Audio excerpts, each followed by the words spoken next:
الحمد لله رب العالمين والصلاة والسلام على سيد الأنبياء والمرسلين نبينا محمد وعلى آله وأصحابه أجمعين أما بعد أعوذ بالله السميع العليم من الشيطان الرجيم بسم الله الرحمن الرحيم إلا تنصروه فقد نصره اللہ، اگر تم ان کی مدد نہیں کرو گے تو تحقیق اللہ رب العزت نے اس کی مدد کی ہے۔ اذ اخرجہ الذین کفروا، جب اس کو کافروں نے نکالا، ثانی اثنین، جب کہ وہ دو میں سے دوسرے تھے، اذ ہما فی الغار، جب کہ وہ دونوں غار میں تھے، اذ یقول لصاحبہ، جب اس نے اپنے ساتھی کے لیے کہا، لا تحزن ان اللہ معنا، تو غم نہ کر، بے شک اللہ رب العزت ہمارے ساتھ ہے۔ فانزل اللہ سکینتہ علیہ، پس اللہ رب العزت نے ان کے اوپر سکینت نازل کر دی۔ وَأَيَّدَهُ بِجُنُودٍ لَّمْ تَرَوْهَا، اور اس کی مدد کی ایک ایسے لشکر کے ساتھ جس کو تم نہیں دیکھتے تھے۔ وَجَعَلَ كَلِمَةَ الَّذِينَ كَفَرُوا السُّفْلَى، اور اس نے کفار کے کلمے کو نیچے کر دیا۔ وَكَلِمَةُ اللَّهِ هِيَ الْعُلْيَا، اور اللہ رب العزت کا کلمہ ہی بلند ہے۔ وَاللَّهُ عَزِيزٌ حَكِيمٌ، اور اللہ رب العزت غالب حکمت والا ہے۔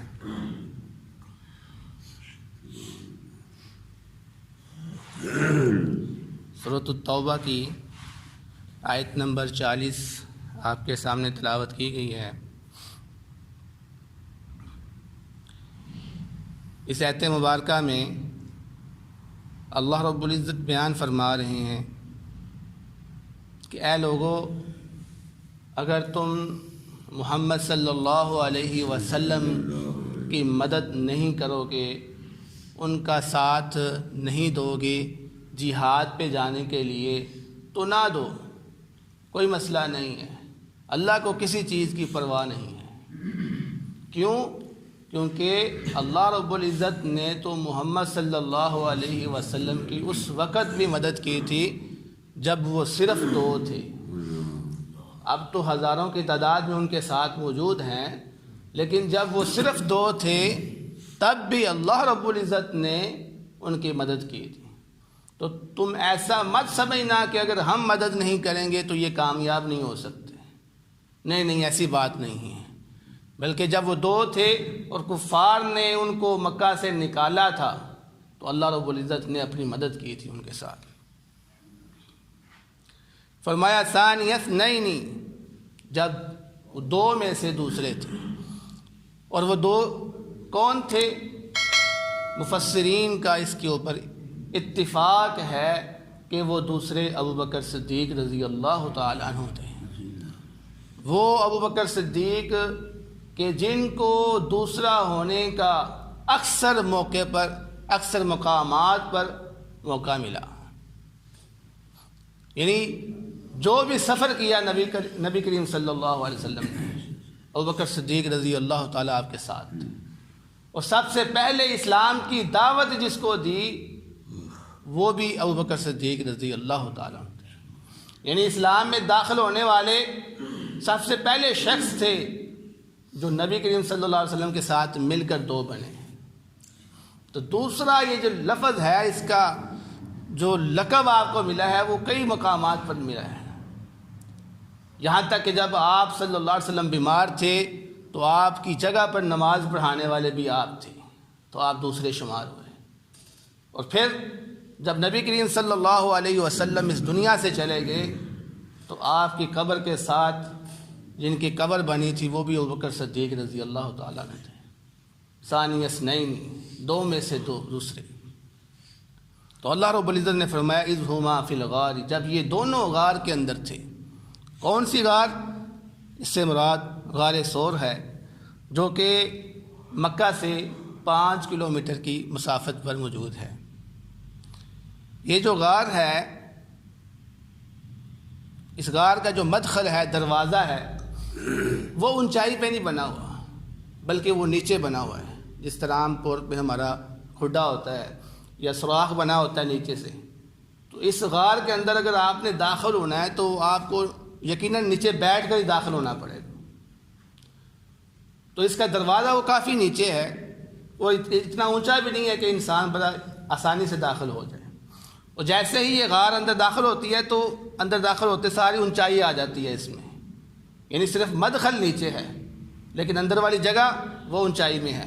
اندر ایک اور پتھر ہے بڑا سا جو آگے آ جاتا ہے، تو یہ نیچے سے اونچائی کی طرف آ جاتی ہے ایسے. پھر آگے لمبا ہے تھوڑا سا، تقریباً 1 کمرے یا 1.5 کمرے کی جگہ جتنا لمبا ہے آگے جاتا ہے. یہ اونچائی میں ہی ہے، یعنی ایسے نیچے سے داخل ہو کر اوپر آ جاتا ہے، ایسے پھر لمبا، پھر آگے نیچے ہو کر آگے سے پھر نکلتا ہے. اس کے 2 دروازے ہیں، ایک مدخل داخل ہونے کا ہے اور دوسرا مدخل آگے سے پھر نکلنے کا ہے، لیکن یہ کافی لمبائی میں ہے جا کر. تو جب یہ آپ اندر داخل ہوئے تو باہر سے کوئی بھی بندہ آپ کو نہیں دیکھ سکتا، کیونکہ اندر جا کے اونچائی آ جاتی ہے. تو فرمایا جب وہ دونوں غار میں تھے اور کفار ان کو تلاش کرتے کرتے اس جگہ پر پہنچ گئے، تو ابوبکر صدیق رضی اللہ تعالیٰ عنہ نے دیکھا کہ کفار جو ہے نا وہ ہمارے پاس آ گئے ہیں. تو ابوبکر صدیق رضی اللہ تعالیٰ عنہ پریشان ہو گئے کہ اللہ کے نبی اگر وہ اپنے پاؤں کی طرف نیچے جھکے تو کہیں ایسا نہ ہو ان کی نظر ہمارے اوپر پڑ جائے، کیونکہ کھڑے ہو کے تو دیکھ نہیں سکتے تھے، کیونکہ اس غار کا مدخل جو تھا وہ نیچے تھا. تو کہا اگر یہ اپنے پاؤں کی طرف نیچے جھکے تو خدشہ ہے یہ ہمیں دیکھ لیں گے. تو اللہ رب العزت نے کیا فرمایا، اذ یقول لصاحبہ لا تحزن ان اللہ معنا، اے ابوبکر صدیق رضی اللہ تعالیٰ عنہ تم غم نہیں کرو، بے شک اللہ رب العزت ہمارے ساتھ ہے. اور ایک حدیث میں آتا ہے نبی پاک صلی اللہ علیہ وسلم نے فرمایا کہ اے ابوبکر ہم 2 کے ساتھ تیسرا اللہ رب العزت ہے، تو جس کے ساتھ تیسرا اللہ رب العزت ہو اسے غم کرنے کی ضرورت نہیں ہے. یہاں پر جو نبی پاک صلی اللہ علیہ وسلم نے فرمایا ان اللہ معنا، بے شک اللہ رب العزت ہمارے ساتھ ہے، اس کا مطلب یہ نہیں ہے کہ اللہ رب العزت آسمانوں سے اتر کے ان کے ساتھ آ گئے، بلکہ اس کا مطلب یہ ہے اللہ رب العزت کی نصرت، اس کی مدد ہمارے ساتھ ہے. اور یہی کلمہ ان اللہ معنا حضرت موسیٰ علیہ السلام نے بھی استعمال کیا تھا، ان ربی معی، میرے ساتھ میرا رب ہے. کب؟ جب انہوں نے دیکھا کہ پیچھے سے فرعون اپنا لشکر لے کر آ رہا ہے اور آگے سمندر ہے اور موسیٰ علیہ السلام کی قوم پریشان ہوگی کہ اب ہمارا کیا بنے گا.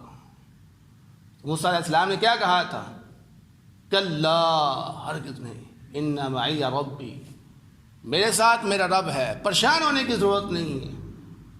تو پھر اللہ رب العزت نے کیا کیا، فوراً وہاں سے نکلنے کا راستہ بنا دیا. اس جگہ پر بھی جب نبی کریم صلی اللہ علیہ وسلم نے یہ کلمات ادا کیے، ان معی، ان اللہ معنا، اللہ رب العزت ہمارے ساتھ ہے، تو آگے اللہ رب العزت نے کیا فرمایا، اس کلمات کے بعد اللہ رب العزت فرماتے ہیں فانزل اللہ سکینتہ علیہ، تو اللہ رب العزت نے اپنی سکینت اس کے اوپر عطا کر دی، اطمینان کر دیا ان کے دل کو. تو ایک بات اس سے یہ معلوم ہوتی ہے کہ اللہ رب العزت کی مدد مانگے تو ملتی ہے، اللہ رب العزت کی مدد مانگے اور اس پر یقین کریں، بھروسہ کریں تو مدد نازل فوراً ہو جاتی ہے. تو جتنا زیادہ ہمارے اندر یقین ہوگا اتنی ہی جلدی اللہ رب العزت کی مدد آپ پر پہنچے گی. تو دونوں مقامات پر دیکھو، حضرت موسیٰ علیہ السلام نے جیسے ہی یہ کلمات یقین کے ساتھ کہے فوراً مدد نازل حاضر. اس جگہ پر بھی جیسے ہی نبی پاک صلی اللہ علیہ وسلم نے یہ الفاظ ادا کیے فوراً آسمان سے مدد نازل ہوگی. وجہ کیا تھی؟ یقین تھا، پختگی تھی ایمان کی.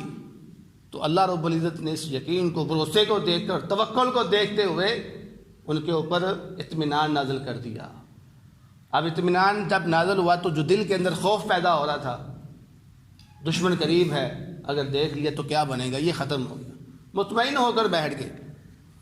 وَأَيَّدَهُ بِجُنُودٍ لَّمْ تَرَوْهَا، اور پھر اس نے اپنے لشکر کے ساتھ اس کی مدد کی جس کو وہ نہیں دیکھ سکتے تھے۔ اب اس سے مراد کیا ہے؟ فرشتے، یعنی اللہ رب العزت نے اس جگہ پر پھر فرشتوں کو نازل کیا۔ اب آپ اندازہ کریں کہ فرشتوں کا یہاں پر کیا کام ہوگا۔ فرشتوں کا یہاں پر کام یہ تھا کہ وہ فرشتے انہوں نے کفار لوگوں کو اس غار کی طرف آنے سے روکا، کفار لوگوں کو اس غار کی طرف آنے سے روکا اور وہاں ان کو دوسری طرف لے گئے۔ اب یہاں پر ہمارے ہاں جو عام طور پر قصے معروف ہوتے ہیں کہ ایک مکری نے وہاں پر جالا بنا لیا تھا، جس کی وجہ سے کفار نے کہا کہ یہاں پر تو جالا ہے تو یہاں پر کیسے کوئی اندر داخل ہو سکتا ہے۔ اسی طرح ایک کبوتری کا واقعہ معروف ہے کہ وہاں پر کبوتری نے جس نے وہ انڈے دے دیے تھے، جس کو دیکھ کر انہوں نے کہا کہ یہاں پر تو انڈے پڑے ہوئے ہیں کبوتری کے، یہاں پر کون داخل ہو سکتا ہے۔ لیکن یہ دونوں واقعات درست نہیں ہیں، دونوں واقعات درست نہیں ہیں۔ شیخ البانی رحمہ اللہ تعالی نے ان کو ضعیف قرار دیا ہے۔ تو صحیح بات کیا ہے جو اللہ رب العزت نے قرآن پاک میں نازل کر دی ہے کہ وَأَيَّدَهُ بِجُنُودٍ لَّمْ تَرَوْهَا، کہ فرشتوں کو نازل کیا اور ان فرشتوں نے ان کفار کا رخ دوسری طرف موڑ دیا، ان کو غار کی طرف آنے ہی نہیں دیا۔ اگر وہاں پر مکڑی ہوتی، جالا بنا ہوا ہوتا یا کبوتری نے انڈے دیے ہوتے تو پھر ان فرشتوں کے نزول کا مقصد کیا تھا؟ وہاں پہ کوئی جنگ تو نہیں ہو رہی تھی، وہاں پہ کوئی اور کام تو نہیں ہو رہا تھا، تو ان کا مقصد پھر نظر نہیں آتا۔ تو ان کے نازل ہونے کا مقصد یہی ہے یہاں پر کہ وہ کفار کو اس غار کے اندر داخل نہ ہونے دیں، یہی اصل ہے اور یہی حقیقت ہے۔ تو اللہ رب العزت نے فرمایا وَجَعَلَ كَلِمَةَ الَّذِينَ كَفَرُوا السُّفْلَىٰ، یعنی اللہ رب العزت نے ہمیشہ کفار کو نیچے ہی رکھا۔ عرب کے اندر جتنی بھی جنگیں ہوئی ہیں، ہر جنگ میں ان کو ذلت ہی ملی ہے، رسوائی ملی ہے۔ اور بعض مفسرین کہتے ہیں کہ یہاں پر جو کفار کی بات ہے اس سے مراد شرک ہے، یعنی شرک ہمیشہ توحید کے مقابلے میں نیچے ہی رہا ہے۔ وَكَلِمَةُ اللَّهِ هِيَ الْعُلْيَا، اور اللہ رب العزت کا جو کلمہ ہے وہی ہمیشہ بلند ہے۔ اور اللہ رب العزت کا کلمہ کیا ہے؟ توحید۔ یہ توحید ہمیشہ بلند رہی ہے اور شرک ہمیشہ نیچے ہی دبا رہا ہے۔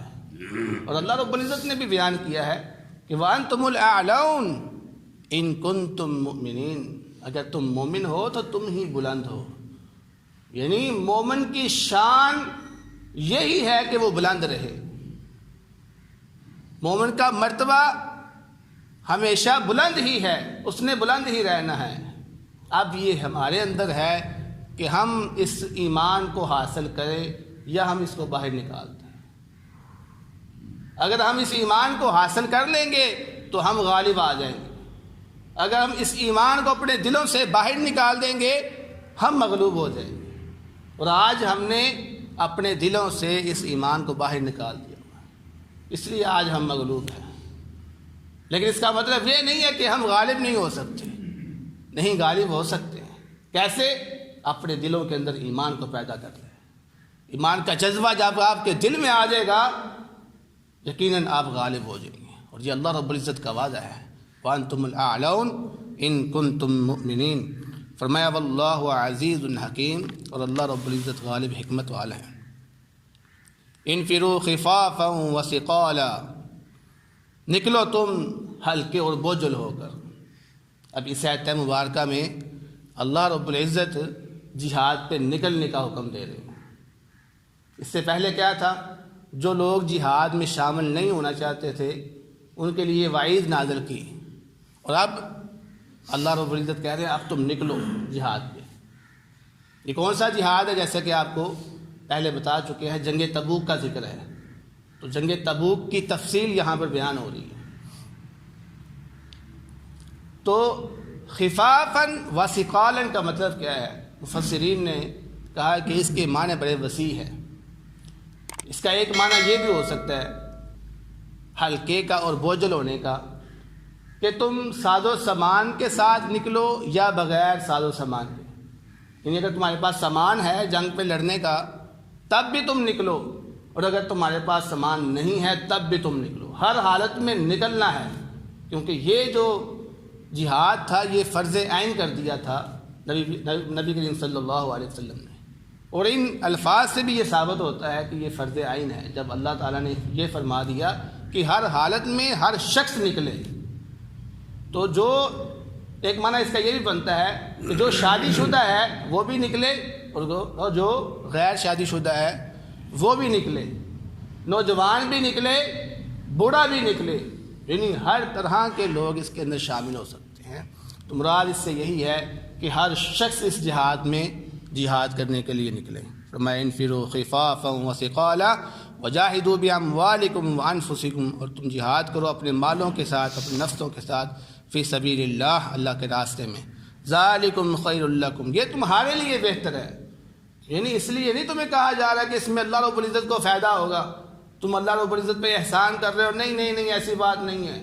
اگر تم سارے کے سارے جہاد پہ نہیں نکلو گے تب بھی اللہ رب العزت کو اس کی پرواہ نہیں ہے، لیکن اللہ رب العزت کا یہ احسان ہے کہ وہ تمہیں کہہ رہا ہے جہاد پہ نکلو، کیونکہ اس میں تمہیں ہی فائدہ ہے، تمہاری ذات کو فائدہ ہے۔